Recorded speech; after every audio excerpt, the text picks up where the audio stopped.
Bonsoir, mesdames et messieurs. Voici maintenant vos informations. Un investissement de 20 millions de dollars pour les femmes victimes de violences au Québec. Les médecins québécois seraient plus riches et moins productifs, selon une étude publiée ce matin. Et les tarifs douaniers sur l'acier et l'aluminium que veut imposer le président américain pourraient exclure le Canada et le Mexique.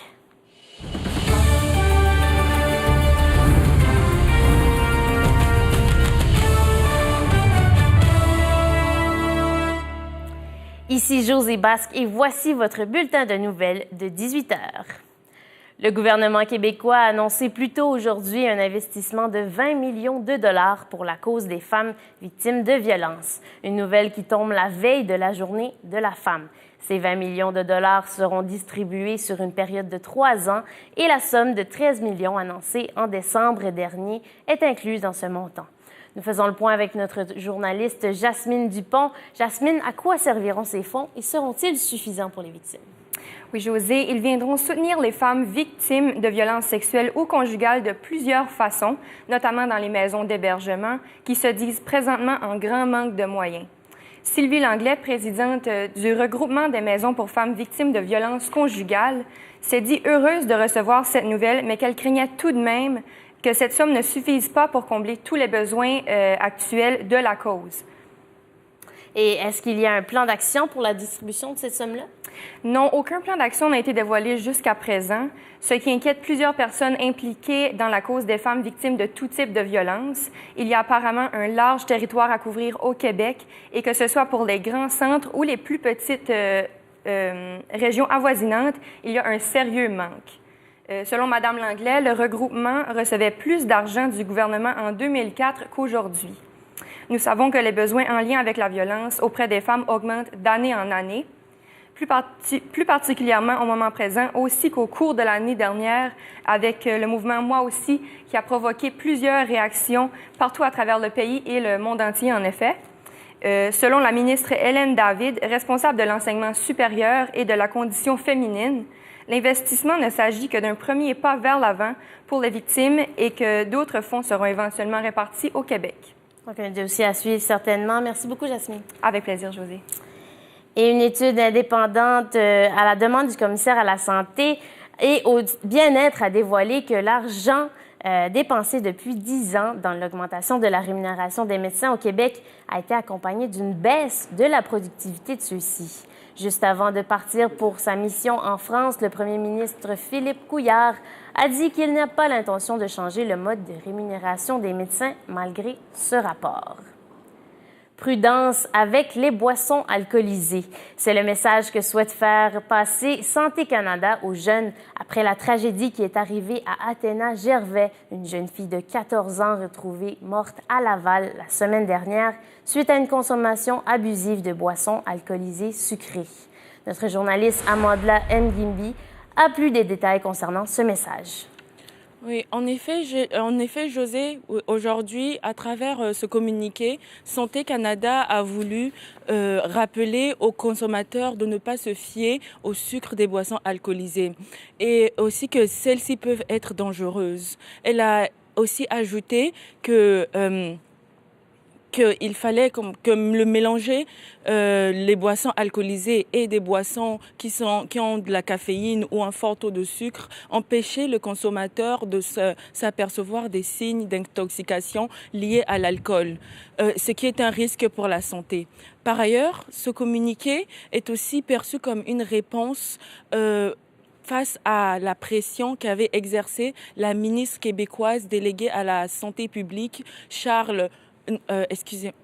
Lucie Charlebois, qui préconisait une meilleure éducation via les campagnes de sensibilisation pour les jeunes face aux dangers de cela. Et elle préconisait aussi de revoir à la hausse le règlement sur la programmation, sur les programmes éducatifs liés aux boissons alcoolisées ainsi que sur la publicité et la promotion de celles-ci.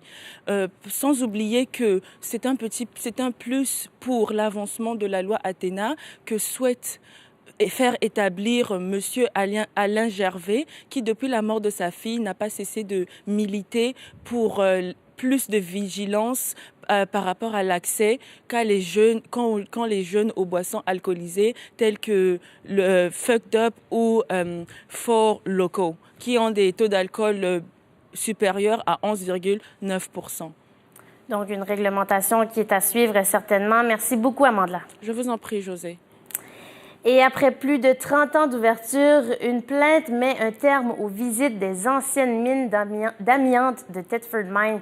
Les traces laissées sur les pneus des véhicules des visiteurs peuvent parfois contenir de 40 à 60 % de fibres d'amiante.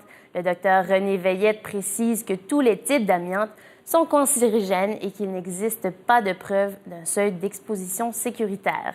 À l'inverse, en Estrie, on se prépare à ouvrir la mine d'amiante à Jeffrey. Maintenant, au culturel, la programmation du Festival d'été de Québec, tant attendue par tous, a enfin été dévoilée aujourd'hui. Notre journaliste Cindy Marinica a les détails. Alors Cindy, qui sera de la partie pour cette édition 2018? Donc José, pour cette 50e édition qui se tiendra du 5 au 15 juillet, nous pourrons retrouver deux week-ends qui ouvrira le show en bonne et due forme, ce qui fera des heureux et ainsi des heureuses. Nous pourrons retrouver d'autres artistes tels que Shawn Mendes, Neil Young, The Chainsmokers, Lord, The Future ou Cyndi Lauper. Ainsi, du côté des francophones, nous pourrons retrouver deux frères, Pierre Lapointe et Alquin ensemble. Il y en aura pour tous les goûts et pour tous les âges. Aussi, nous serons chanceux d'accueillir The Foot Fighters, qui, rappelons-le, devait être présent en 2015, mais n'avait pas pu suite à des problèmes météorologiques. C'est ainsi, il a publié, je le cite, sur Twitter, « Québec, on vous l'avait dit qu'on reviendrait. Comme dit le proverbe, chose promise, chose due. » Et quelles sont les premières réactions des festivaliers? Les festivaliers auront hâte de se joindre à ce festival-là suite à l'enrichissement du programme, José. Et Cindy, vous y serez? Ah oui, avec grand plaisir. Ce sera 10 journées de spontanéité puis d'harmonie musicale. Parfait. Merci beaucoup, Cindy. Avec plaisir, José. Et maintenant, du côté du sport, le Canadien a annoncé la signature de 2 contrats aujourd'hui, soit celui de William Bitton et de Michael Pezzetta. Il s'agit de 2 contrats de 3 ans qui entreront en vigueur pour la saison 2018-2019. Et aussi au ski de fond, le Québécois Alex Harvey n'a pas passé la ronde des qualifications, malheureusement, de la Coupe du monde de Drammen qui se déroulait en Norvège aujourd'hui. Son temps au sprint l'a classé au 54e rang, ce qui n'était pas suffisant pour passer au prochain tour. Et maintenant, à la météo. Cindy, une tempête s'abat sur nos régions présentement. C'est exact. Mais ne vous en faites pas, car ce sera une petite tempête. Elle ne sera pas majeure. On en aura 5 à 10 cm de neige jusqu'à samedi. Ainsi, nous pourrons voir dans cette nuit, à Baie-Saint-Paul, il fera -5, il y aura quelques flocons de neige. Ce sera une journée quelque peu ennuagée dans l'ensemble. À Québec, il fera -3 degrés. On pourra apercevoir une fine couche de neige sur le sol. À Montmagny, ainsi qu'à Saint-Georges, il fera -4 degrés. Ce sera une soirée ennuagée avec quelques flocons de neige. Ensuite, demain, à Baie-Saint-Paul, le mercure n'atteindra pas le point de congélation. À Québec, il fera 1 degré. Ce sera une journée nuageuse avec quelques flocons de neige. Ainsi, à Montmagny, nous aurons un cocktail de température avec du soleil, de la neige, aussi une journée nuageuse. À Saint-Georges, sera une journée ennuagée et quelque peu nuageuse. Il fera 2 degrés. Ensuite, samedi à Québec, il fera 1 degré. Ce sera une journée ensoleillée avec quelque peu de nuages. Et dimanche, ce sera une grande journée ensoleillée. Il fera 3 degrés et minimum -7 degrés. Ce sera donc un parfait week-end de relâche pour vous reposer.